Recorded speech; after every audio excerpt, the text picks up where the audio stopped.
So good morning, fellow leaders, aspiring communicators, and friends.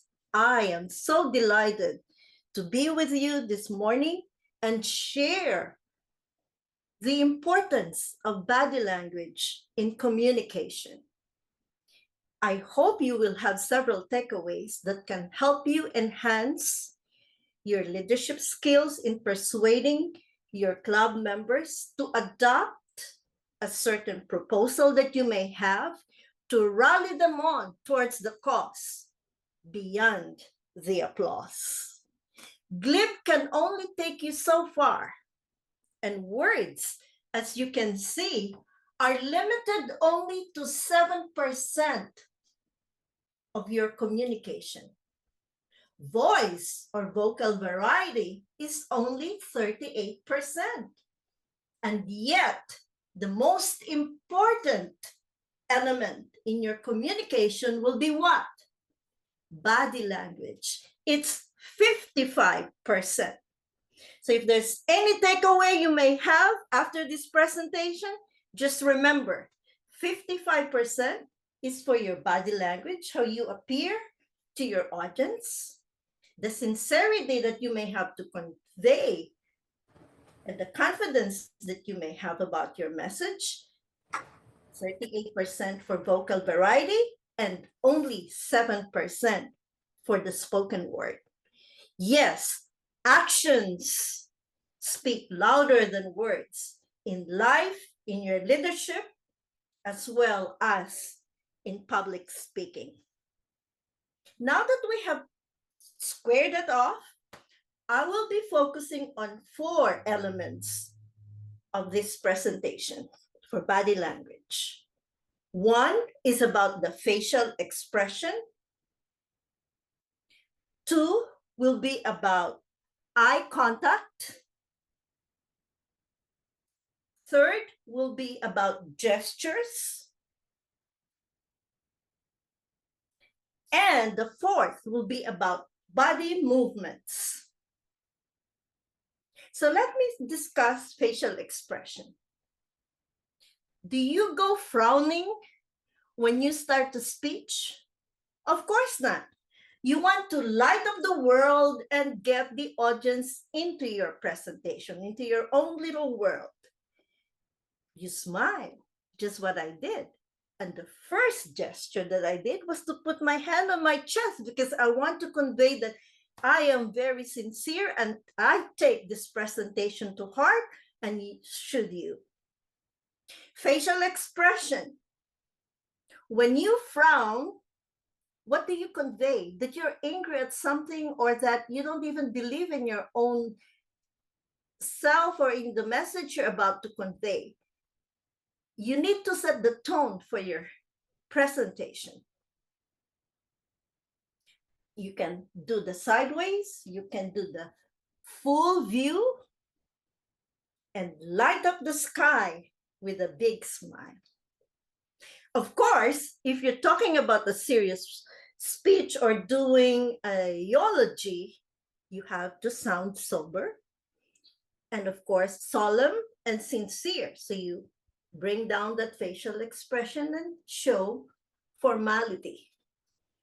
Let's talk about eye contact. Online, it's a little bit different because you have to look at your camera, the webcam. So rather than the screen, to show that bonding or the communication or connection with the audience. However, in an in-person environment, you would have to select one person in the center, look straight in the eye, to your left, to your right. So once you have identified that, you know you would be connecting with them. And please, don't look up, don't look at the walls, don't look down, because that would show what? Insincerity or nervousness. So right at the get-go, look straight into the eye. Can you imagine if you are talking to somebody and that person moves his eyes around and never really connect with you? What impression do you get? You get that that person is not sincere and really is avoiding you or doesn't want to to be in the conversation with you. So make sure you have that squared off at the beginning about eye contact. Let's talk about gestures. What are gestures? They're specific body movements, and they can refer to movement of your shoulders, your head, but particularly what? Your hands. Yes, the hands will be used for emphasis. As you can see, I'm stepping up a little bit backward. So you can see that there are full hand gestures to convey or reinforce the idea that you want. So when you're really stressing a point or you want the audience to take note of this, you can have a clenched fist and bang on the lectern or into your hands. And when you reach out to the audience, you want to ask a question. Do this, the open palm and stepping forward, and ask them. You can do both open palms. Draw them in. When you want somebody to stop, this is a very common gesture in life. Stop, right? Or the movement about being sincere or offering the idea to the audience. Again, an open palm gesture. You point to somebody in the audience, you do full gesture upward, not just the elbow. You reach out to the audience, right? Are we clear so far with the three elements of facial expression, eye contact, and now we're talking about gestures?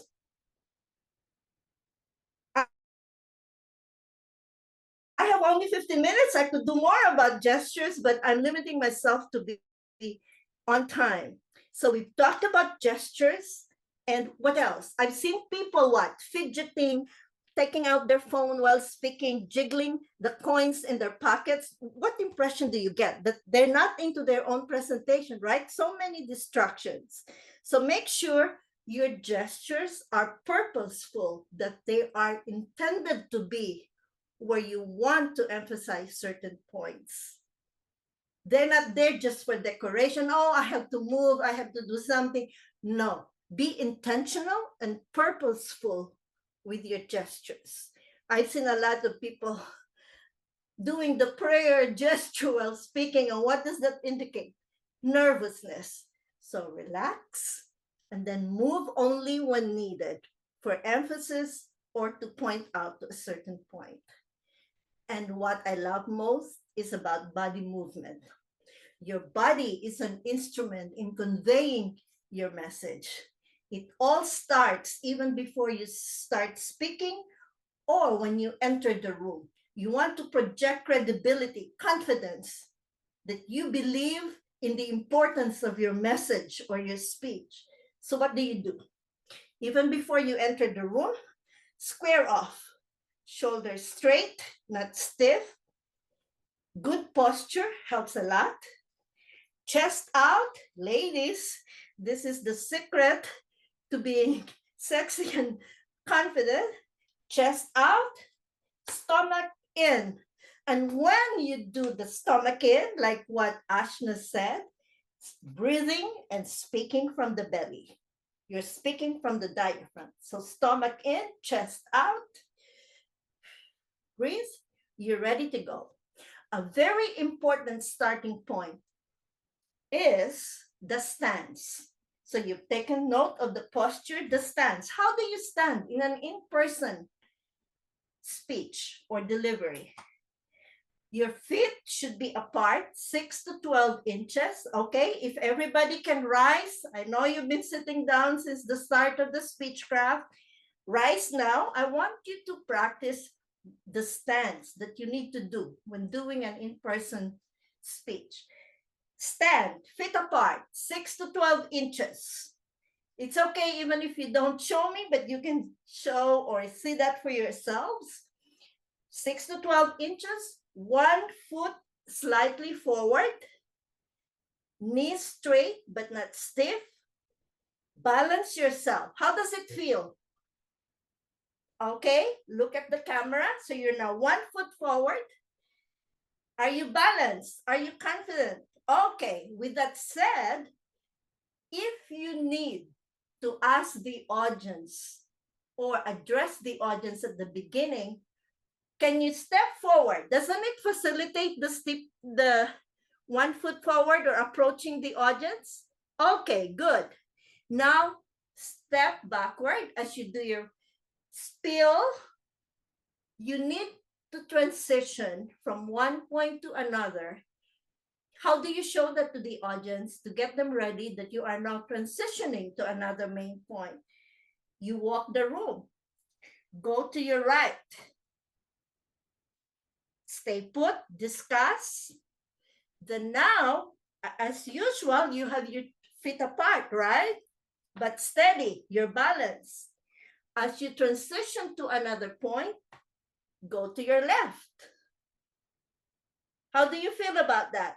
Isn't that easy? Folks, if you stay rigid in one space or you just do your half body gestures, it doesn't feel good, right? It feels iffy. I've heard people say, oh, you don't really need to walk or walk the room. But you see that nervousness builds up if you stay in one position during your presentation. You need to let that energy flow.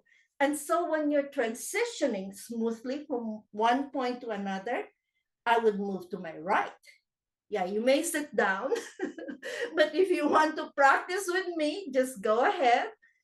And then you move to your left as you transition. You can move forward again when you want to ask the audience a rhetorical question. Move to your right. So you've been moving smoothly, right? Not distracting. And then you go back to where you started. So we have practiced from posture, air of confidence, facial expression, my eye contact, gestures,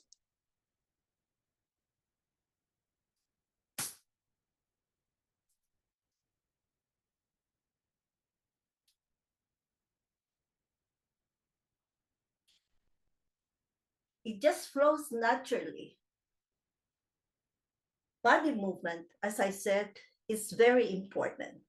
Your appearance matters because appearance shows that you are prepared, you care about yourself, you care about your audience. Can you imagine if I had attended this meeting unkempt, my hair is all over because I just woke up. Maybe I haven't had my coffee yet at 9 o'clock. I haven't even taken a bath.